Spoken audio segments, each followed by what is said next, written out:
লন্ডনে অবস্থানরত বিএনপির ভারপ্রাপ্ত চেয়ারম্যান তারেক রহমান এখনো দেশে ফেরার জন্য ট্রাভেল পাসের আবেদন করেননি। তিনি আবেদন করলে 1 ঘন্টার মধ্যে ট্রাভেল পাস দেওয়া সম্ভব বলে নিশ্চিত করেছে লন্ডনের বাংলাদেশ হাই কমিশন সূত্র।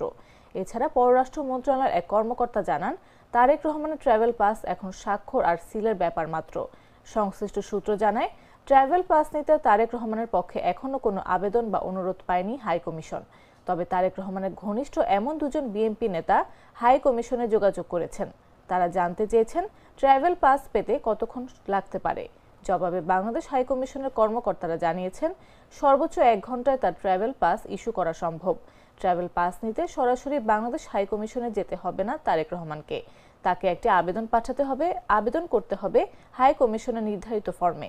সঙ্গে যুক্ত করতে হবে একটি ছবি, পুরাতন পাসপোর্টের ফটোকপি অথবা বাংলাদেশি নাগরিকত্ব সনদের কপি। তারেক রহমানের ক্ষেত্রে যত দ্রুত সম্ভব ট্রাভেল পাস দেয়া হবে বলে নিশ্চিত করেছে সরকারি সূত্র।